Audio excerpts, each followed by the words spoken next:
ध्वनि तरंगों के बारे में मैंने पिछले वीडियो में बताया था। एकदम बेसिक बात, मूलभूत बात, अनुदैर्ध्य क्या है, अनुप्रस्थ क्या है, यांत्रिक तरंग क्या है, अयांत्रिक तरंग क्या है। तो पिछला वीडियो को आप लोग एक बार जरूर से देख लें। आवृत्ति के आधार पर ध्वनि को 3 भागों में बांटा जाता है। सबसे पहले आप समझिए कि आखिर आवृत्ति होता क्या है। आप लोगों ने ढोलक तो जरूर ही देखा होगा, ठीक है। ढोलक का वो सतह जहाँ पे हम लोग पीटते हैं ऐसे ऐसे, वो चमड़ा का बना हुआ होता है। जैसे ही कोई आदमी पीटता है तो वहाँ पर क्या होता है, कंपन होता है। कहाँ पर? चमड़ा का जो सतह होता है वहाँ पर कंपन आपको दिखेगा नहीं, लेकिन आप उसको अगर टच करते हैं तो आपको फील होगा कि कंपन हो रहा है। क्योंकि कंपन का जो आयाम है, यानी कितना दूरी पर कंपन करता है, वो बहुत ही कम होता है। जैसे ऐसे कंपन करता है, आपको मतलब दिखेगा नहीं, वो छूने पर फील हो सकता है। हाँ, अगर आप माइक्रोस्कोप, इलेक्ट्रॉन माइक्रोस्कोप लगा के देखिएगा तब वो कंपन आपको दिखेगा। साइकिल के घंटी में भी ऐसा ही होता है। साइकिल के घंटी को जब बजाते हैं तो घन ऐसा होता है ना, आवाज़ करता है। तो साइकिल का जो घंटी का ऊपर का लेयर है उसमें भी कंपन होता है, लेकिन आपको कंपन दिखेगा नहीं। आप उसको अगर छूते हैं तो आप फील कर सकते हैं। तो पर सेकंड कितना कंपन होता है उसी को आवृत्ति कहते हैं। तो आवृत्ति भी आप समझ गए हैं। और आवृत्ति का जो यूनिट होता है वो हर्ट्ज होता है या पर सेकंड भी होता है। तो आवृत्ति के आधार पर अवश्रव्य, श्रव्य और पराश्रव्य। अवश्रव्य यानी इंफ्रासोनिक, श्रव्य का मतलब होता है ऑडिबल और पराश्रव्य का मतलब होता है अल्ट्रासोनिक। चलिए बारी बारी से सबको देखते हैं। इंफ्रासोनिक यानी अवश्रव्य तरंगे क्या होती हैं? वैसी तरंगे जिनका आवृत्ति 20 हर्ट्ज से भी कम होता है, वैसी तरंगों को अवश्रव तरंगे कहते हैं। अगर थोड़ा इसको विस्तार से समझने का प्रयास करें तो ध्वनि कहाँ से उत्पन्न होता है? किसी न किसी स्रोत से उत्पन्न होता है। अब जैसे मैं आपको समझा रहा हूँ तो मेरे यहाँ पर गला से ध्वनि उत्पन्न हो रहा है ना। तो ध्वनि जिस स्रोत से उत्पन्न हो रहा है उस स्रोत में जो वाइब्रेशन है 20 साइकिल पर सेकेंड, यानी 1 सेकेंड में 20 बार से कम अगर वाइब्रेशन हो रहा है तो वहाँ से अवश्रव्य तरंगे यानी इंफ्रासोनिक तरंगे उत्पन्न होती हैं। मुझे उम्मीद है कि आपको पूरा विस्तार से समझ में आ गया होगा। अब सवाल है कि ऐसी तरंगों को उत्पन्न कौन करता है? क्या हम इंसान इसको उत्पन्न कर सकते हैं? तो हम इंसान इसको उत्पन्न नहीं कर सकते हैं। तो आखिरकार ये कैसे उत्पन्न होता है? तो इसको उत्पन्न करते हैं बहुत बड़े आकार के स्रोत, जैसे कि हवेल मछली, जैसे कि हाथी। अब आप कहिएगा कि हवेल मछली का तो आवाज़ सुनाई देता है, जंगली हाथी का भी आवाज़ सुनाई देता है।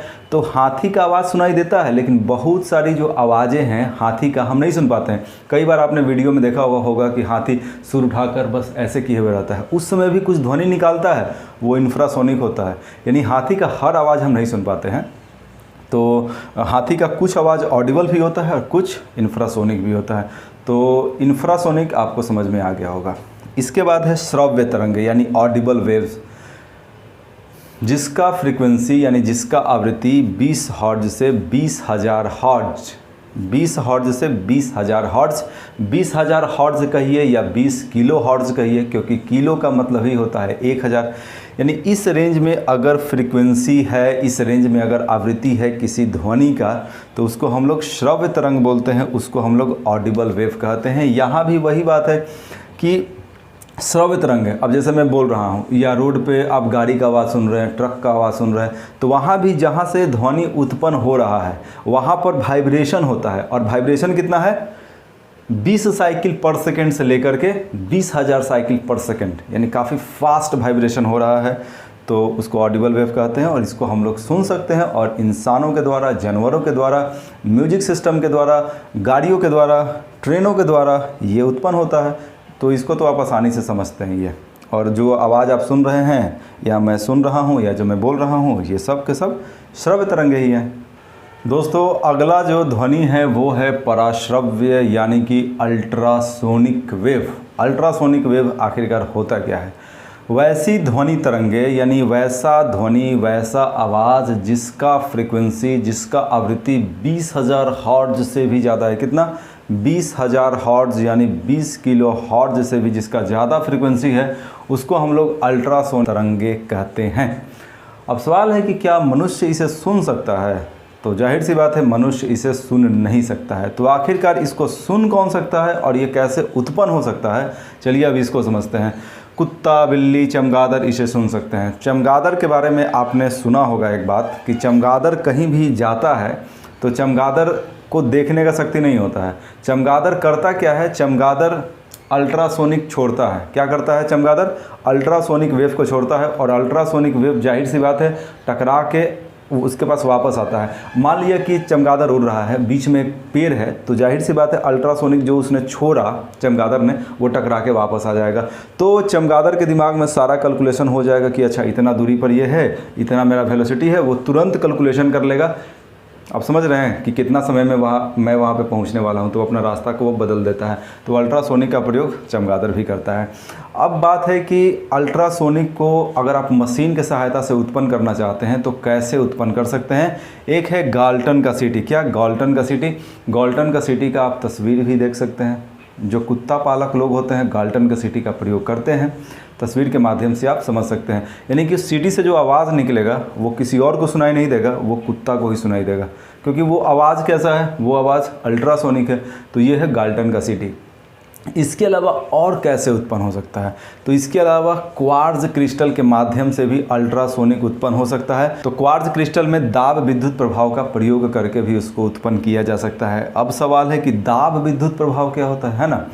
तो प्रेशर इलेक्ट्रोसिटी इसको बोलते हैं, इसको पाइजो इफेक्ट भी बोलते हैं। यानी कि प्रेशर लगा करके इलेक्ट्रिसिटी उत्पन्न करना। इलेक्ट्रिसिटी होता क्या है? इलेक्ट्रॉन का मूवमेंट। तो प्रेशर लगा करके विद्युत उत्पन्न करना, इसको कहते हैं दाब विद्युत। तो दो तरीका है अल्ट्रासोनिक को उत्पन्न करने का। पहला तरीका है गाल्टन का सीटी, और दूसरा तरीका है दाब विद्युत प्रभाव का यूज़ करके क्वार्ट्ज क्रिस्टल के द्वारा। तो इन दो तरीक़ों से अल्ट्रासोनिक यानी कि पराश्रव्य तरंगें उत्पन्न की जाती हैं। अब दोस्तों एक बात को आप लोग समझिए, किसका ऊर्जा ज़्यादा है, किस ध्वनि का ऊर्जा ज़्यादा है, किस ध्वनि का ऊर्जा कम है, या किस तरंग का ऊर्जा ज़्यादा है, किस तरंग का ऊर्जा कम है, ये निर्भर करता है आवृत्ति पर, ये निर्भर करता है फ्रीक्वेंसी पे। अभी मैंने जो 3 तरह का साउंड बताया उसमें सबसे ज़्यादा फ्रीक्वेंसी किसका है? अल्ट्रासोनिक का ही है। यानी अल्ट्रासोनिक के पास काफ़ी ज़्यादा एनर्जी होता है। अब चूंकि इसके पास बहुत ज़्यादा एनर्जी होता है, बाकी ध्वनि तरंगों की तुलना में काफ़ी ज़्यादा इसमें एनर्जी है, इसलिए इसको काफ़ी दूर तक भेजा भी जा सकता है। चलिए अब आगे हम आपको ये बताते हैं कि अल्ट्रासोनिक का इस्तेमाल कहाँ कहाँ पे है।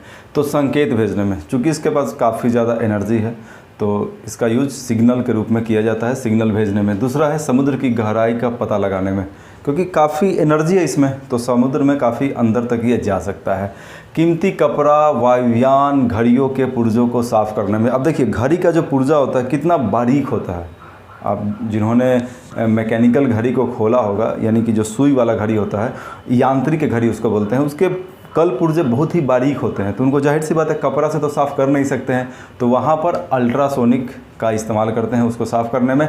वायुयान के भी बहुत सारे जो कल पुर्जे हैं वहाँ भी साफ़ सफाई में इसका यूज़ होता है। बहुत सारे जो कीमती कपड़े हैं, मान लिया कि कोई कपड़ा में सोना लगा हुआ है, हीरा लगा हुआ है, बड़ा बारीक सा कारीगरी किया हुआ है, तो वैसे कपड़ों को भी साफ़ करने में पराश्रव्य तरंगे यानी अल्ट्रासोनिक का इस्तेमाल होता है।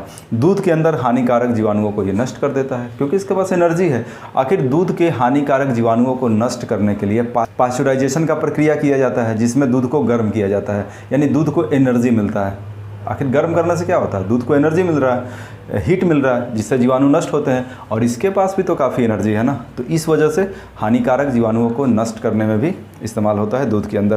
देखिए गठिया रोग का भी उपचार इसके माध्यम से किया जाता है। मस्तिष्क के ट्यूमर का पता लगाने में भी इसका इस्तेमाल होता है अल्ट्रासोनिक का। अल्ट्रासोनिक को ही दूसरे शब्दों में अल्ट्रासाउंड भी कहा जाता है।